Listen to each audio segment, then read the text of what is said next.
Ladies and gentlemen, welcome back to Let's Dev. Today we put the finishing touches on our little project inspired by the Game Jam topic of no death. Now last time we added a secondary enemy to the game and interactivity between player and enemy. This included a transition effect between player forms, and we also worked on a few gameplay-centric features to round things out.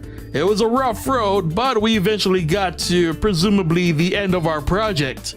However, I said if I could make an episode of it, I would. So today's plan is to add a few extra bells and whistles to the game, mostly adding final touches to some gameplay elements and adding a bunch of visuals to make our project look a little nicer. So let's not waste any more time and get to the coding. First thing up was adding a timer. You know, that one kinda important aspect of our game. I set up a simple counter, nothing fancy, and drew it to the HUD. And to make sure it didn't interfere with the gameplay, I added some conditional code that would lower the opacity of the text if the player is near the top or bottom edges of the screen. And already, just like that, we're off to a better start than last time. With our main gameplay mechanics finally done, it was time to pretty things up a bit. So next I created a pixel object. This would be a multi-purpose object, so it needed at least two different behaviors. One for environmental behavior, and the other being an effect behavior. The pixel object simply draws a randomly sized square, which is also set to move at a random speed. The first implementation I wanted to use this pixel object on was the background. Considering it's a static yet continuously scrolling background, it can get pretty repetitive. So I wanted to add some random pixels that fly by just to mix things up visually. Yes, this is something most would never notice, but something I just had to code. So I had the HUD occasionally spawn a pixel. I tried to tie it to the actual quote-unquote background layer of the room, but realized doing so actually broke the code. Looks like I still don't know how those work yet.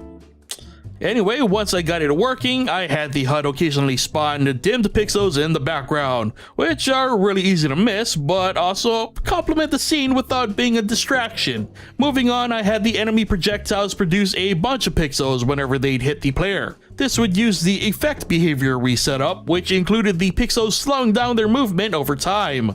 With enough testing, I was able to find a nice medium of pixels splattering around without becoming too visually noisy. I also added a few pixels to the player getting hit too, and also added some screen shake to give even more heft to the visual feedback of getting hit. Then in the enemy code, I added even more pixels that would spawn when the enemy dies. As satisfying as it was to see the enemies bursting into pixel confetti, even with some screen shake, it felt lacking. So I added an explosion. Much like we've done in the past, this was a quick circular explosion that grew over a brief period of time. I had two circles drawn, the initial explosive inner circle, which I kept a static white, and a ring that would be colored the same as the dying enemy. It looked great for what it was, but it looked even better when I turned that inner ring from white to black. I thought it really gave the enemy's deaths just that right amount of heft that was missing. And since I already added stuff that no one would ever notice, I decided to add a few random pixels to the player whenever they move. I'm not sure what they signify, but again, it felt like it just added something without being distracting, yet also giving the visuals more to chew on.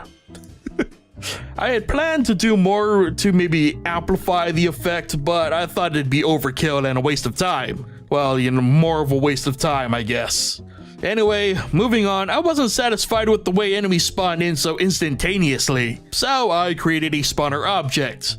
I had to rewrite several bits of code since data now had to be defined at different times. The new system had the HUD spawn enemy spawners, which would then decide the enemy to spawn. Then based on that choice, it would load a static sprite silhouette, and a second or so later it would spawn the actual enemy in. This took a bit of fiddling to get working right since so much data had to be shifted, but eventually I had a new spawn system that was much more fair and less jarring. And so there we had it, a much more complete fancy version of the game we assumed was completed last time. Honestly, I'm curious if I could expand on this even further in the future, because I've actually kind of grown to like the concept quite a bit. So perhaps we shall return to this project sometime down the line and see what else we can do with it. But for now, that'll do it for this episode of Let's Dev. So remember that if you like this video or enjoy Let's Dev in general, be sure to hit that like button. If you aren't already subscribed, be sure to hit that subscribe button, and be sure to turn on notifications so you never miss a new episode.